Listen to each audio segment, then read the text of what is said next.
이낙연 전 대표가 이끄는 새로운 미래와 민주당 탈당파가 주축이 된 미래대연합이 이르면 오늘 합당 선언을 할 것으로 보입니다. 제3지대 합당 움직임도 더 속도를 낼 것으로 보이는데요. 전국 주요 현안 최창열 용의대 특임 교수, 장성호 전 건국대 행정대학원장 두 분과 함께 이야기 나눠보겠습니다. 어서 오십시오. 안녕하세요. 네, 안녕하세요. 자, 먼저 따끈한 내용부터 좀 이야기를 나눠보도록 하겠습니다. 이낙연 전 대표의 새로운 미래 그리고 미래대연합이 이르면 오늘 합당 가능성이 있다라는 소식 앞서 저희 그 정치부 기자가 전해드렸는데 먼저 최 교수님 좀 어떻게 전망하십니까? 그래서 이미 이제 이준석 개혁신당과 양양자 의원이 주도했던 한국희망이 합당을 했어요. 예. 그리고 이제 이낙연 대표 전 대표와 이제 김정인, 조응천, 이원우 의원 그리고 정태근 전 의원, 박원석 전 정의당 의원 이런 예. 사람들이 함께하는 이제 그 원칙과 상식에서 나왔던 분들이죠. 예. 민주당에 물론 정태근 전 의원은 뭐 한나라당 출신이긴 합니다만 이분들이 이제 합당을 했는데 문제는 이제 앞으로 이낙연 전 대표와 이제 이준석 대표 개혁신당 이준석 대표가 얼마나 이제 이른바 화학적 결합을 해낼 수 있을 것인가. 예. 그래서 제3지대가 그야말로 하나의 커다란 그 이른바 흔히들 말하는 빅 텐트, 커다란 이 집을 구성할 수 있을 것인가가 문제입니다. 네. 근데 여러 가지 난관이 있긴 있는 것 같아요. 이준석 대표의 요즘 발언은 조금 거리를 두는 것 같은 발언도 가끔 있고 말이죠. 이준석 대표에 비해서 이낙연 전 대표는 좀 이제 화학적 결합을 많이 강조하는 상황이고 이준석 대표는 오히려 이제 화학적 결합보다는 좀 느슨한 연대. 몇 가지 제안을 했죠. 이제 비례대표를 따로 낸다라든지 뭐 여러 가지 이제 시나리오를 얘기했는데 문제는 지금 이제 이분들이 합쳐서 어떠한 가치와 비전을 유권자들에게 제시할 수 있느냐의 문제예요. 지금 이 제3지대 이른바 빅텐트가 주목을 받는 이유는 우리 정치가 워낙 양대 거대 정당의 이른바 양극화 정치, 징후와 혐오의 정치, 극단의 정치 이런 것들을 이제 혁파해야 되겠다라는 그런 문제의식에서 비롯됐는데 예. 여기 나오신 분들은 전부 이제 기존의 정당에 있던 분들이 많잖아요. 그렇다면 이분들도 이제 공천 과정이나 이런 데서 이제 만약에 다 빅텐트가 된다 하더라도 비례대표제가 어떻게 될지 모르잖아요. 병으로 갈지 준연동형으로 갈지 아직 모르는 상황에서 또 공천을 가지고 지분 다툼 같은 걸 하게 되면 제3지대라는 그런 명분은 사라질 겁니다 아마. 유권자들 중도층들에게 소구력을 가지려면은 분명하게 기존의 정당들과 다른 모식을 보여줘야 돼요. 근데 그게 참 쉽지 않을 것 같기도 하고 또 이런 뭐 화학적 결합이 그렇게 녹록지도 않을 것 같아서 그렇게 밝은 미래만은 아니라 하더라도 그렇더라도 어쨌든 제3지대에 대한 여러 수요가 있기 때문에 이분들이 마음을 조금 내려놓는다면 가능성은 충분히 있다고 생각합니다. 예. 말씀해주신 대로 뭐 개혁신당, 한국희망이 이미 합당을 했고 만약에 오늘 이제 민주당 탈당파 합당이 성사되면 앞으로는 뭐 제3지대에서 빅텐트에 관한 논의가 좀 이루어질 수 있다고 보시나요? 글쎄요, 저는 빅텐트라는 거에 동의를 안 하는데 언론에서는 계속 빅텐트 얘기를 하시더라고요. 예. 빅텐트라는 것은 기존의 국민의힘 민주당과 겨눌 수 있는 한 35% 정도의 지지율을 갖는 정당이 되어야만이 빅텐트가 되는데 지금 양당의 여러 치열하게 각축전이 너무 치열하게 전개되고 있기 때문에 그 빈 공간이 크지는 않습니다. 그렇기 때문에 아무리 합쳐도 15%가 되면 많이 나오는 것인데 그런 상황에서 봤을 때 우리가 지금 총선을 앞두고 정계 개편이라든가 이런 새로운 신당이 나오는 것은 기존 정당에서 공천의 불만을 품고 이탈하는 세력이 대부분이지 않습니까? 그분들이 어떤 정치 개혁을 들고 나올지 그런 것이 저는 상당히 궁금하고 이미 뭐 보수적인 컬러로서 이준석 개혁신당은 나와 있고 그리고 양양자 신당과 합당을 하지 않았습니까? 네. 민주계 인사들도 합당을 할 것이다. 그러나 그 합당 이후에 소위 말해서 빅텐트라고 해서 네 정당이라든가 다섯 정당이 합치는 결과가 나오면 과거에 이런 것이 성공했던 것은 DJP 공동연합이 성공을 한 적이 있습니다. DJ 김대중 대통령 그리고 김종필 총리가 호남과 충청을 기반으로 한 정치 지도자가 서로 합쳐서 지역을 기반을 하고 그리고 지역을 대표하는 정치인들이 모여서 정당을 했기 때문에 김대중이라는 대통령을 만들지 않았습니까? 그럼에도 불구하고 대선이 끝나고 조금 있다가 여러 가지 뭐 내각제 파문 이런 것들로 인해서 그것이 이제 다시 실패한 그런 경험이 있는데 지금 같은 경우는 뭐 이낙연 대표라든가 여러분들의 면면을 보면 지역을 대표한다고 할 수도 없고 예. 이런 상황에서 차기 대선을 위해서 목표를 가질 수는 있지만 이번 총선에서는 그 힘을 발휘하기가 상당히 어렵지 않을까. 왜냐하면 현실적으로 보면은 우리 선거구가 소선거구제이지 않습니까? 예. 소선거구제면은 253개 지역구에서 1등만 선출이 되는 겁니다. 그러면 과연 15% 정도의 정당이 합친다 하더라도 여기서 양대 정당을 뛰어넘을 수가 있는 후보가 과연 몇 석이나 될 것인가. 상당히 저는 여기에서 의문을 가질 수밖에 없고, 그리고 두 번 마지막으로는 개혁이라는 것은 기존의 정당과 다른 면을 보여줘야 되지 않습니까? 네. 그것은 철학과 이념과 정강 정책으로 보여줘야 되는데 과연 보여줄 것이 있을 것인가? 없다고 봅니다. 네. 그러면 그 없는 상태에서 또 인위적으로 합치면 그 다음에는 총선을 앞두고 합치기 때문에 공천을 내야 되지 않겠습니까? 그러면 지역구는 A당은 어디, 경상도, B당은 뭐 호남, 그리고 충청도, 서울은 나눠먹기. 이것이 개혁신당의 여러 가지 제3세력들이 할 수 있는 개혁적인 모습인가? 이것이 똑같이 나눠먹기. 예. 물론 기존 정당의 환멸을 느끼는 20% 정도 중도층이 있습니다. 그 세력들을 완전히 끌어안을 수가 또 있을 것인가? 정치 무관심층이 거기에 10% 정도 또 있기 때문에, 그렇기 때문에 저는 빅텐트라고 하기에는 좀 어폐가 있다, 그렇게 저는 판단을 합니다. 네, 그러니까 기존의 양대 정당을 넘어설 수 있을까에 대해서 이제 물음표를 제시를 해주셨고, 또 다른 사실 제3지대 세력 연대할 것이다라고 전망이 됐던 유승민 네. 전 의원, 저희가 이제 뉴스 들어오기 직전에 이제 속보가 올라오기도 했는데 국민의힘에 남겠다 이런 입장을 SNS에 밝혔거든요. 어떤 의미로 좀 해석을 하시나요? 유승민 전 의원은 아마 지난번에 바른미래당을 같이 했었죠. 예. 바른정당 탈당을 한 적이 있는데 박근혜 탄핵 국면에서 탈당을 해서 제3지대 합쳐도 자신의 입지라든지 이낙연 대표도 있고 이준석 대표도 있는 상황 속에서 그 여러 가지 셈법이 있었을 거예요. 예. 크게 가능성은 낙관적으로 보지 않은 것 같아요. 제3신당의 성공 가능성도 그렇고, 또 하나는 명분의 문제라고 봅니다. 유승민 전 의원의 항상 얘기가 국민의힘에 이제 자신이 이제 그 원래 2003년도인가요? 4년도에 여의도 연구소장 하다가 이제 들어왔었는데 예. 그런 말을 해왔기 때문에 탈당할 명분이 약하지 않았나 생각도 들기도 하고, 최근에 이준석 대표가 당을 같이 하자 이런 제안을 했었잖아요. 예. 유승민 전 의원에게 대답을 하지 않았었는데, 일단 당에 남을 때 국민의힘에다 공천 신청하지 않겠다. 공천 신청을 해도 아마 국민의힘에서 받아들이지 않을 거예요. 아마 그럴 가능성이 크기 때문에 그런 이제 발언을 한 것이고, 명분을 가지고 이제 일단 잔류한 것 같아요. 뭐 국민의힘의 향후 앞날도 알 수가 없는 거 아니겠어요? 총선 이후에 말이죠. 그래서 탈당하고 난 다음에는 또 이게 이합 집산이 돼가지고 정당 관계가 정당치가 또 다시 복원되면 말이죠. 우리 장 교수님 말씀처럼 복원되고 이렇게 된다면 탈당 명분이 사라질 거 아니겠어요. 아마 그런 점을 염려한 것 같고, 당장 자신의 어떤 그 둥지를 틀기에는 제3지대가 적합치 않았다고 본 것 같습니다. 예. 네. 뭐 그런가 하면 지금 국민의힘에서는 한동훈 비대위원장이 취임한 지 한 달이 됐습니다. 뭐 그동안 윤석열 대통령과의 갈등도 있었고, 또 이제 표면적으로 일단 봉합이 되는 모양새를 취했는데, 일단 이 두 사람의 갈등이 불거진 그 이유는 뭐라고 보시나요? 글쎄요, 저는 그것이 갈등의 요인이 될 수가 있을까? 이관섭 대통령 비서실장이 한동훈 비대위원장과 원내대표를 만나서 네. 그것이 언론에 노출되면서 이것이 뭐 그 비대위원이 특정 발언을 했던 그런 부분, 그리고 한동훈 비대위원장이 국민의 눈높이를 얘기했던 그런 것이 있다는 어떤 정치적인 해석, 우리 정치 평론가들이라든가 언론에서 과도한 해석을 한 것이 아닌가 이렇게 생각이 듭니다. 물론 대통령실 입장에서는 여러 가지 불편한 것도 있을 수가 있습니다. 비유의 부적절함, 그런 것에 대한 문제 제기를 비서를 통해서 할 수도 있을 것이고, 그럼에도 불구하고 그것은 이제 공식적인 것이 아니지 않습니까? 네. 이런 상황에서 지금 한동훈 비대위원장이나 윤석열 대통령 입장에서 보면은 이번 총선에서 만약에 국민의힘이 패배를 한다면 상당히 큰 정치적 리스크가 다가올 것은 뻔히 압니다.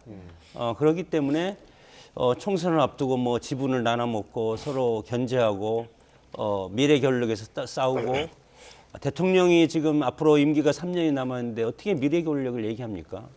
1년을 남았으면 모르겠는데 3년을 남았기 때문에 그런 것은 다 억지이다. 저는 그렇게 판단을 하고 비대위원장 입장에서는 이번 총선에 승리하게 될 가장 첫 번째 이유가 국민이 선택한 윤석열 대통령이 지난 대선에서 공약했던 공약을 예.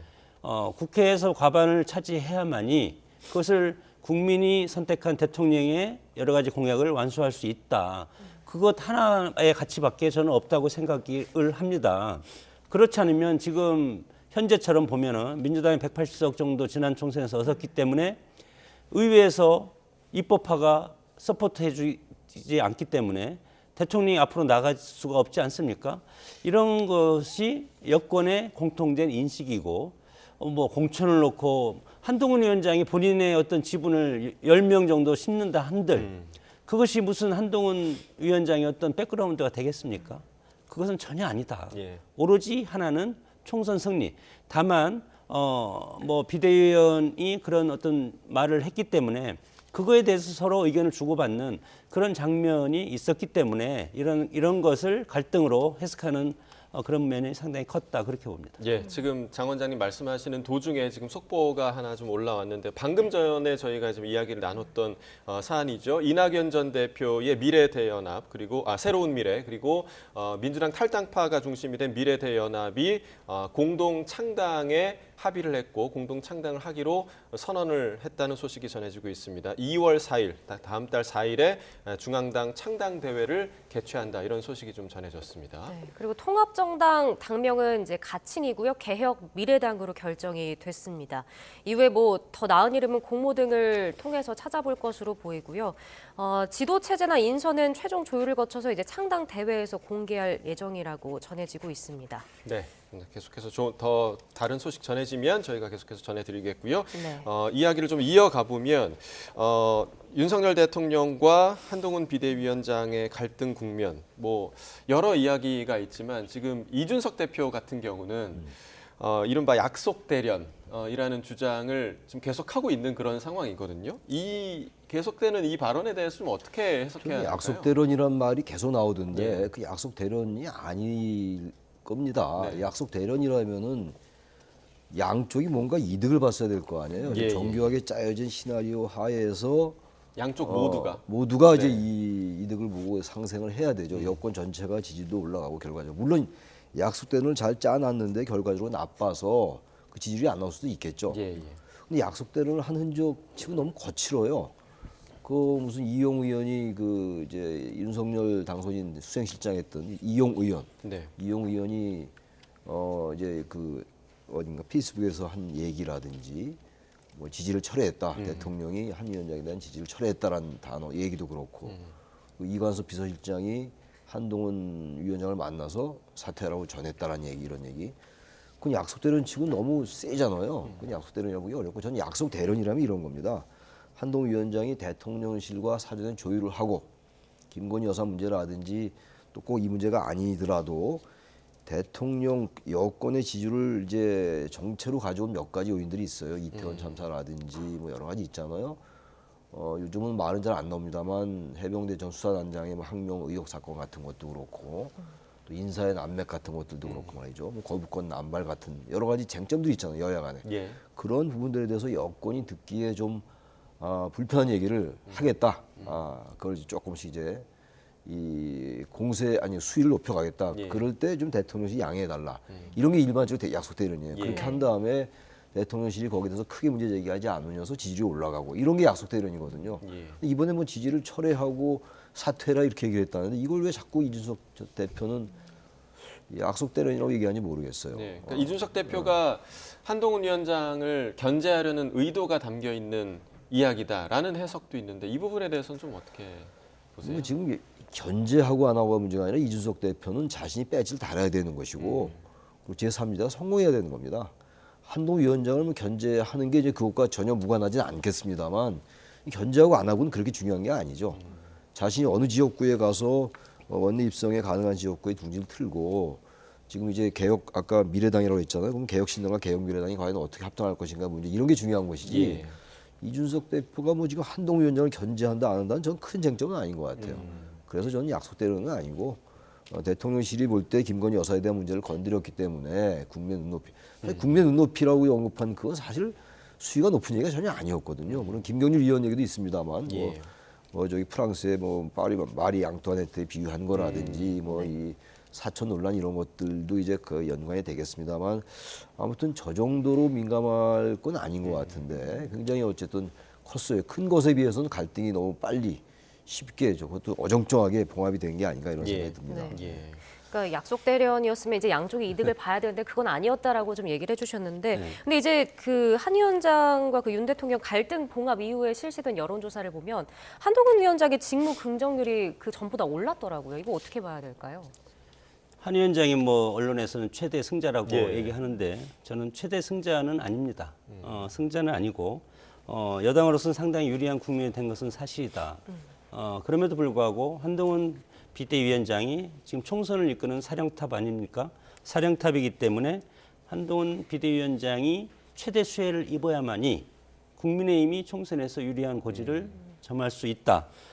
이렇게 생각이 들고 네. 특히 이번 사건이 저는 뭐 의도치 않은 뭐 여러 가지 장면이라고 생각이 듭니다.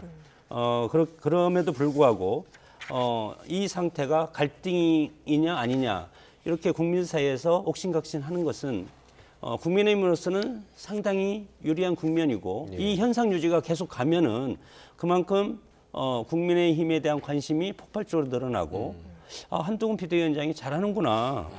실질적으로 검색량을 보더라도 지금 한동훈 위원장의 검색량이 이 사태 이후에 이재명에 쏠렸던 관심을 되찾아왔습니다. 예. 이재명 대표 피습 상황이 있지 않았습니까? 예.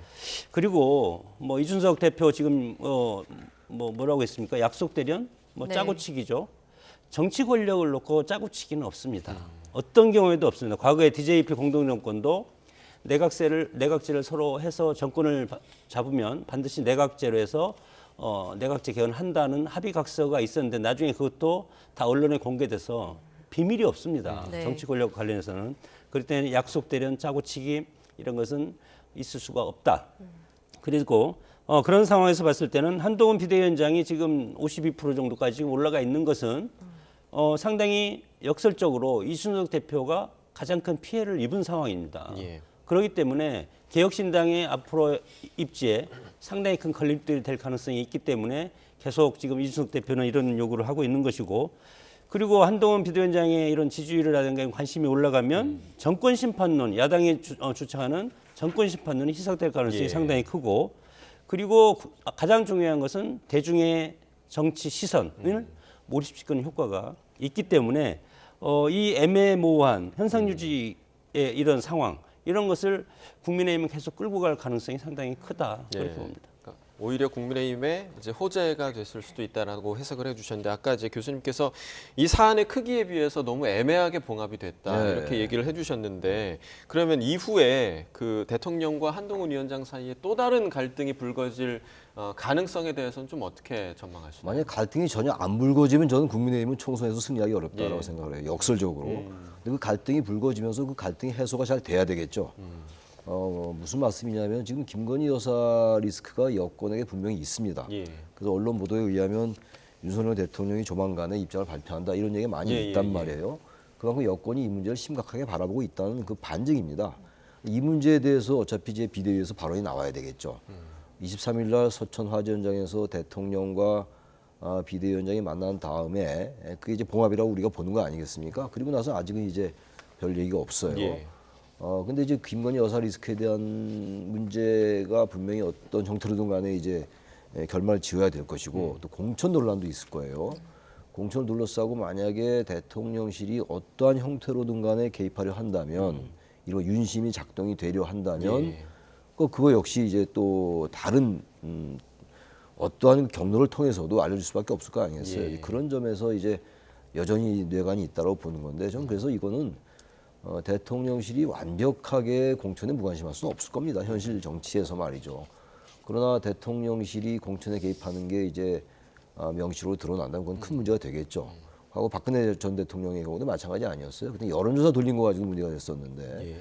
그래서 그런 점도 그렇고 특히 이제 서천 현장에서 화재 현장에서 봉합이 제가 대단히 너무 빨리 됐다라고 느꼈던 게 한동훈 위원장의 그 나타난 모습이 야외에서 그렇게 만나서 대통령이 한동훈 위원장에게 신뢰를 표시하고 어깨를 이제 이렇게 격려하는 것처럼 보이는 예. 그런 행동이 보이고 또 한동훈 위원장이 신뢰와 존중을 보낸다 대통령께 그렇다고 봉합될 건 아니거든요.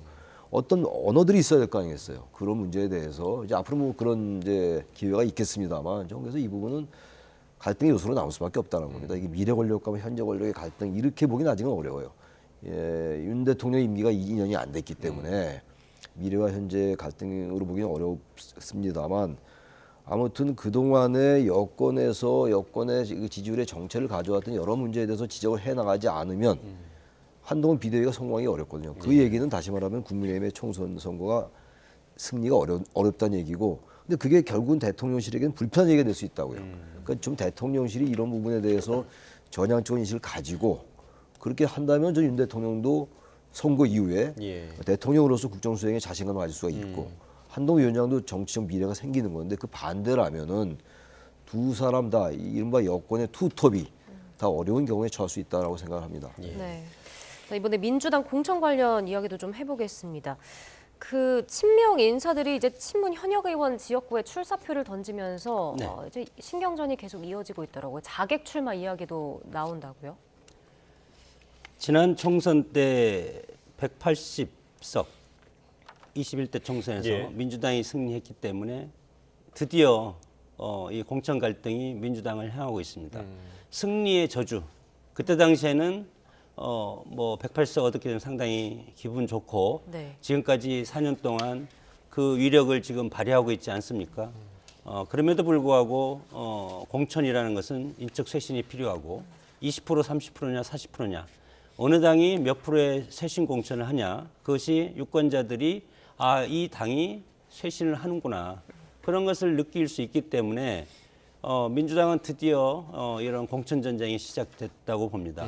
공천 전쟁이 시작된과 동시에 민주당이 분열로 갈 가능성도 상당히 크고 예. 그래서 소위 말해서 지금 빅텐트가 밖에 차려놓고 집을 짓고 있는 것이 이 이탈 의원들을 받을 준비를 하고 있다고 봅니다. 예.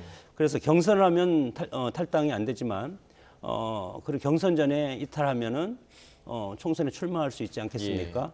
그렇기 때문에 그런 케이스가 상당히 많을 가능성이 크다. 이렇게 보고 그런 측면에서 이 자객 공천이라는 것, 소위 말해서 이 자객 공천이라는 것이 그 지역에 가면은 결국은 뭐 50대 50이라든가 여러 가지 책임 당원들의 그런 영향이 상당히 지역마다 크지 않습니까? 소위 말해서 이제 개혁의 딸들이라는 이런 어떤 팬덤 정치가 지금 민주당을 상당히 감싸고 있기 때문에 그래서 각 지역마다 지금 여러 친명 인사들이 현역도 들어가고 아니면 현역이 아닌 분들은 미리 가서 두세 명씩 뛰고 있습니다. 각 지역에. 예. 그래서 저것을 제 개인적으로 생각할 때 야, 민주당은 저걸 어떻게 다 해결할까? 어떻게 싸움 없이. 예. 그런데 공천과 관련해서는 시끄럽지 않을 수 없습니다. 예, 그러면 시끄러우면 그동안 쌓아놓은 지지율이 다 날아가고 총선이 하루면 한 달입니다. 그렇기 때문에 어느 당으로 이것이 이제 마지막에 쏠릴지 모르는데 특히 뭐 개딸 지지 얻으면 가능하다 이런 말을 하고 있습니다. 수박 뿌리 뽑자. 성남은 이재명 대표의 심장이고 기득권 연장의 낡은 틀을 깨자. 이재명 대표 지키자. 이러면서 당내 친명 인사들이 비명이라든가 그리고 이제 친문 인사 지역까지 지금 예. 해서 뭐 또 멜론 논쟁도 있고 이런 것이 지난 총선에서 180석을 얻은 민주당을 향한 어떤 승자의 저주 이럴 가능성이 상당히 크고 이제부터 민주당이 이왕 탈당한 뭐 비명 세력들은 차치하고라도 예. 앞으로 친명과의 이런 대결에서 어떤 사태가 올지는 아무도 예측할 수가 없다고 봅니다. 네, 뭐 여러 가지 이제 갈등이 일어날 수밖에 없는 그런 상황 속에서 또 이현주 전 의원 복당 문제도 당내 갈등을 좀 키우는 것 같거든요. 뭐 여러 가지 이야기들이 많이 나오고 있더라고요. 이현주 전 의원은 제가 어제 보도 보니까 예. 한때 정치를 접으려 했었다라는 이제 보도가 있더라고요. 최근 얘기죠 다.